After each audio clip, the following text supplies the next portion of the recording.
देखिए state hood जो है वो हम कोई भीख नहीं मांग रहे हैं। स्टेट हुड हमारे जम्मू कश्मीर के लोगों का हक है। और ये जब सरकार बनी, जिस सरकार की क़ियादत उमर अब्दुल्ला साहब कर रहे हैं, आपको याद होगा पहले कैबिनेट में अगर कोई ऑर्डर रेजोल्यूशन पास हुआ वो स्टेट हुड का रेजोल्यूशन पास हुआ, और उसके बाद असेंबली में मेजॉरिटी में हमने 370 और 35A का रेजोल्यूशन पास किया है। हम बार बार कहते हैं और आज भी कहते हैं, उमर अब्दुल्ला साहब की यही कोशिश है, हमारी जमात की यही कोशिश है, स्टेट हुड जो लोगों का हक है वो वापस करे। जो खुद वज़ीर आज़म साहब की कमिटमेंट थी और होम मिनिस्टर साहब की कमिटमेंट थी कि जब इलेक्शंस होंगे, डिलिमिटेशन होगा, उसके बाद स्टेट हुड आएगा। और वो हर बार कहते हैं कि जम्मू कश्मीर में अब नॉर्मल सी है। तो अगर नॉर्मल सी है, सब कुछ है, तो स्टेट हुड क्यों नहीं वापस कर रहे हैं? वो जम्मू कश्मीर के लोगों का हक है। और जम्मू कश्मीर स्टेट इतनी पुरानी रियासत थी जहाँ कई बार देखा यूटी को रियासत बनते हुए, लेकिन पहली बार देखा है कि ये स्टेट को जो है वो यूटी बनते हुए। हमारी कोशिश है, हमारी जमात की कोशिश है, और आज भी है, कल भी है।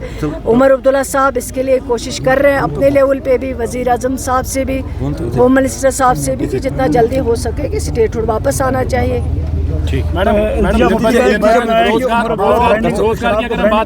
इसके बारे में जानना चाहेंगे आपको। मैं तो उनको यही कहूँगी कि अल्लाह ताला उनको अक्ल सलीम दे और सच बोलने की हिम्मत दे।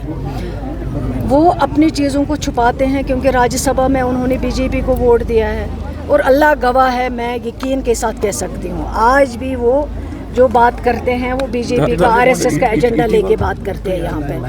उनकी मैं बात कहूँगी, उनको कहिए जब उनके फाइनेंस मिनिस्टर थे, उन्होंने उस वक्त जो ट्वीट किया था अल्कोहल को लेके, वो ज़रा पढ़ें, उसको देखें। उस वक्त क्रिटिसिज्म नहीं किया। और उमर अब्दुल्ला साहब ने हमेशा यही कहा है कि हम इसके साथ नहीं, मतलब इसके साथ नहीं हैं हम, कि जम्मू कश्मीर में, खासकर कश्मीर में हमारी सरकार के दौरान तो कोई शराब की दुकान नहीं खुली।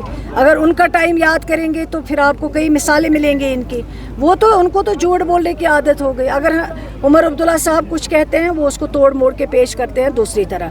लेकिन उमर अब्दुल्ला साहब एक लीडर हैं, लोगों के कायद हैं, लोगों के, जम्मू कश्मीर के लोगों की दिलों की धड़कन है। लोग उनको चाहते हैं। वो पीडीपी को आदत है झूठ बोलने की। उनको कहिए वो अपने, जब उनके फाइनेंस मिनिस्टर उस वक्त जब थे, उन्होंने क्या कहा था अल्कोहल के बारे में, उन्होंने खुद क्लियर कहा, आज भी वो मौजूद है, ऑन रिकॉर्ड है।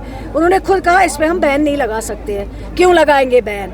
ये तो हक है हर एक का, वो पी सकते हैं या क्या कर सकते हैं, ये इनका हक है। तो इसलिए आज मैं उनको कहना चाहूँगी कि अपने गिरेबान में जाके पहले देखें। उमर अब्दुल्ला साहब ने ऐसा कुछ नहीं कहा। हमारी जमात हमेशा इसके खिलाफ रही, ड्रग्स के खिलाफ रही, अल्कोहल के खिलाफ रही, और जो भी गलत चीज़ें हैं हम उसको अलाउ नहीं करते हैं। देखिए, एक तो आपको पता होना चाहिए, आप प्रेस में हैं। मैं हमेशा प्रेस के भाइयों से गुजारिश करती हूँ कि हेल्दी क्रिटिसिज्म किया करें, और जो भी काम होता है उसके लिए बड़ा इल्ज़ाम पे इल्ज़ाम मत दिया करें। सिराजुल उलूम का जहाँ तक ताल्लुक़ है, होम डिपार्टमेंट ने बंद किया, हमने नहीं किया, हमारा कोई इसमें ऑर्डर नहीं है, ना हमने किया है। जहाँ तक, ज़रा बात तो सुन लीजिए, जहाँ तक बच्चों का ताल्लुक़ है, बच्चे हमारे अपने बच्चे हैं।